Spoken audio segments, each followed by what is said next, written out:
every great person in history knew this. Whether it was Mahatma Gandhi, Martin Luther King, the Wright brothers, Joan of Arc, they all had a vision. Couldn't see it, couldn't smell it, couldn't taste it, couldn't feel it, but it was alive in their mind. It was so alive in their mind that they began to live as if that future reality was happening in the present moment. So here's my question. Can you believe in a future that you can't see or experience with your senses yet, but you've thought about enough times in your mind that your brain is literally changed to look like the event has already occurred? The latest research in neuroscience says you can change your brain from living in the past to living in the future. And can you fall in love with that vision to such a degree that you come out of your resting state and change guilt or suffering into inspiration and joy and gratitude? To such a degree that your body, as the unconscious mind, does not know the difference between that external event and what you're creating internally, so that your body believes it's living in that future in the present moment, and you begin to signal new genes in new ways to change your body to look like the event has already occurred. The latest research in epigenetics says you can change your body by thought alone. Now reason this with me. If there's physical evidence in your brain and body to look like the event has already occurred, your brain and body are no longer living in the past, they're living in the future. And you will walk right into your vision, something new you wanted to experience. And the moment you started thinking about this experience, the moment you started contemplating this potential reality, you turned on a part of your brain called the frontal lobe, the crowning achievement of the human being. It's 40% of your entire brain. It is the creative center, and it has connections to all other parts of the brain. And the moment you said, what would it be like to be a leader? What would it be like to be successful? What would it be like to have this vision come true? The moment you asked that open-ended question, you turned on this part of the brain. Because the rest of the brain is just a bunch of automatic programs. And now the frontal lobe, the creative center, wakes up, and it has connections to the entire brain. It's the CEO, it's the boss, it's the symphony leader of the brain. And the moment you get creative, the frontal lobe begins to select different networks of neurons that are stored in your brain from things you've learned or experienced. And as you begin to think a what-if question, it begins to select these different networks and begins to seamlessly piece them together, and making your brain fire in new sequences and in new patterns and new combinations. And whenever you make your brain work differently, you're changing your mind, because mind is the brain in action. Mind is the brain at work. And the moment those neurons fire in tandem, you get a picture in your mind, a hologram, a vision. For those people who are passionate, that thought that they're thinking begins to create an elevated emotion. They become inspired. They feel enthusiastic. They become passionate. They started to open their hearts. And all of a sudden, they're combining a clear intention with an elevated emotion. And it's the combination of a clear intention and an elevated emotion in our research over and over again that proves then the person now is changing fundamentally, changing biologically, changing internally. And their brain and body are moving from living in the past into living in the future. When you do that, when you had that moment, you came out of your resting state, and then you started to write down all the things you were going to do to get to that vision, all the choices you were going to make, all of the experiences or goals you wanted to achieve, and all of the emotions and the joy you would feel. And when you were doing that, you were setting your sights towards that destiny. And then you did something really brilliant. You wrote down the choices you weren't going to make. You became aware of the behaviors you weren't going to demonstrate. You began to review certain experiences you wanted to stay away from. And then you looked at the emotions that would bring you to a lower level. And you began to separate the old self from the new self. And when you begin to do that, and you're observing the old self, it means you're no longer the program. Now you're the consciousness observing the program. And that's when you begin to objectify your subjective self. And so the moment you stop making the same choices that you always make, get ready, because it's going to be uncomfortable. And that's the moment you're heading towards the new self.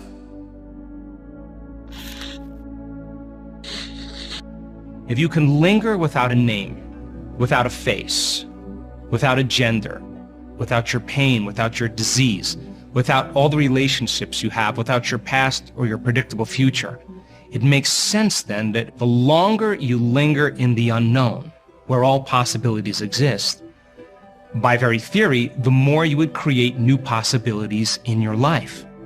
So then, just like in the quantum physics experiments, where they were observing the electron, and the electron went from a cloud of possibilities, the wave function, and it collapsed into a particle. All of a sudden, when they turned their back and no longer looked or observed the electron, it turned into possibility. It's possible then that when you disconnect from everything known in your life, and you're no longer observing your life from the same level of mind, that your life can turn into possibilities, just like the electron turns into possibilities. Now, getting to the present moment is the work. The moment you start noticing that your attention is going to memories of the past that are connected to certain emotions in your meditation, that's the habit of how you've been thinking up until this point. And you have to break that habit, which means that you have to return your attention back into the present moment and unfold as an awareness back into possibility. And every time you do that, that's a victory. When you start to notice that you want to get up and quit, and you settle it back down into the present moment and you unfold back into possibilities, that means then you're telling your body that it's no longer the mind, and you're executing a will that's greater than the program. And if you keep doing that over and over again, the body will begin to surrender into the present moment, just like training an animal. Once it finally can surrender into the present moment, if where you place your attention is where you place your energy, and all of your attention and energy is in the present moment, you have a lot of energy to do amazing things. So then, all those possibilities that exist in the quantum field exist as electromagnetic possibilities. They exist as frequencies that you have to begin to connect to. So then, what are the ingredients that allow us to tune into those potentials that already exist in the quantum field? Well, it requires two things.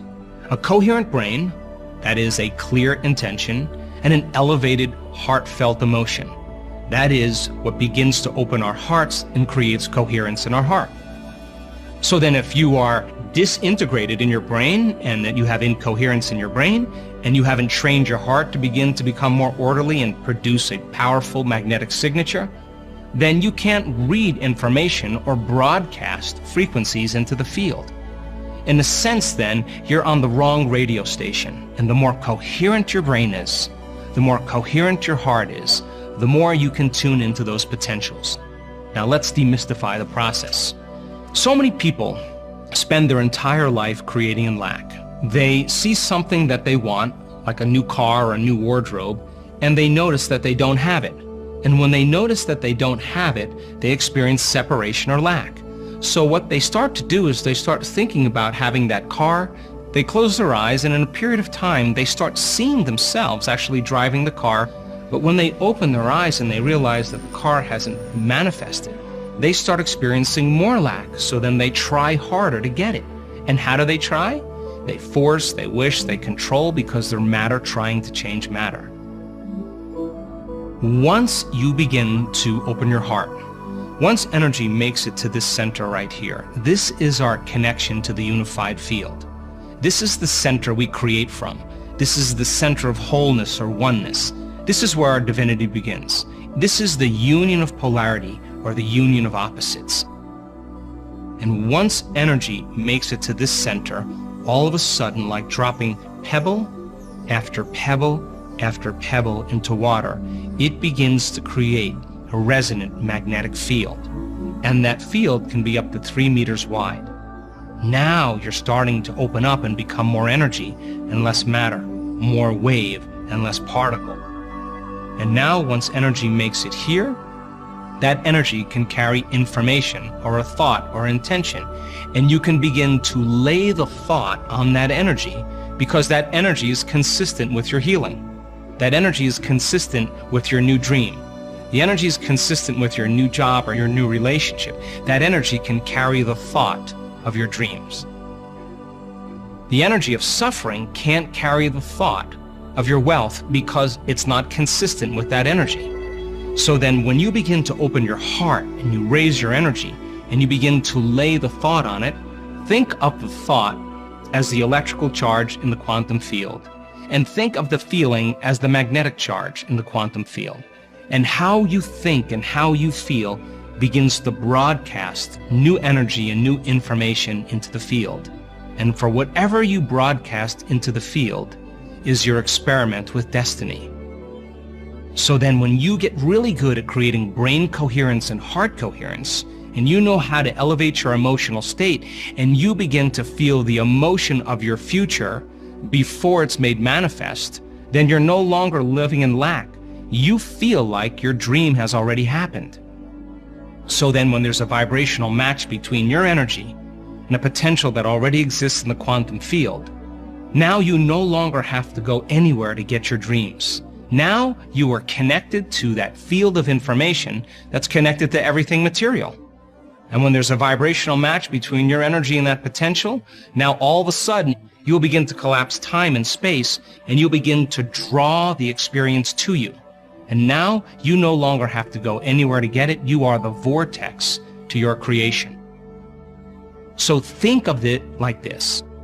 The thought sends the signal out, and the feeling draws the event back to you. So if you're intending on having a future, and you're waiting for the experience to happen so you can feel the emotions of your wealth or of your freedom, of your new relationship, then you're sending the thought out, but you're not drawing the experience back to you. So here's a great example. The HeartMath Institute did a novel study where they took a group of people that were expert prayers, and they set 3 vials of DNA in front of them.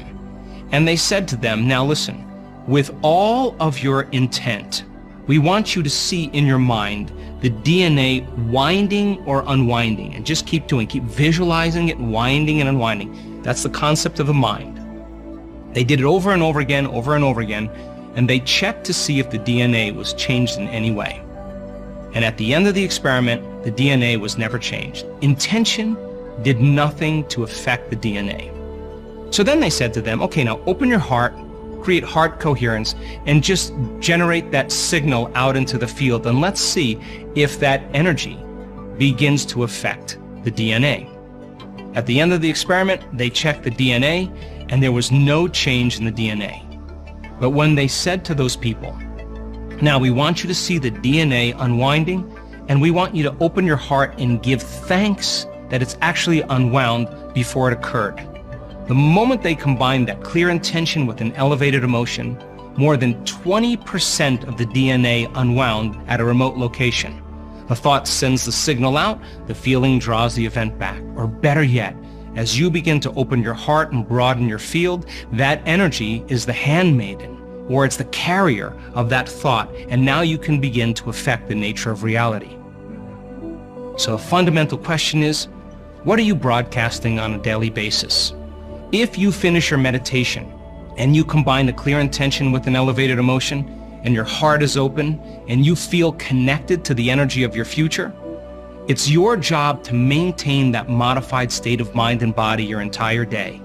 And if you can, get ready. Something unusual is going to happen in your life. And it's going to come in a way that you least expect, that surprises you and leaves no doubt that it's come from your connection to the field. And you won't be able to predict when it's going to happen or how it's going to happen, because if you're looking to predict it, you're laying down a known over an unknown. You have to live in the realm of possibility, in a new state of being.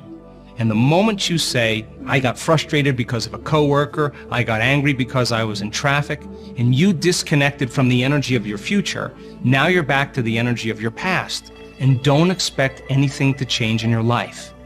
So then our job then is to be able to regulate the state with our eyes open as well as our eyes closed. And the side effect of this, when done properly, are those synchronicities, are those serendipities, are those coincidences that are beginning to come to us. And we no longer have to go and get it now. We are now a vibrational match with everything between now and who we are in our future. And now we are collapsing our future and bringing it towards us. Now that I've shown you how your mind can influence your outer environment, it's my hope that you'll use some of this to begin to collapse space and time into a new reality.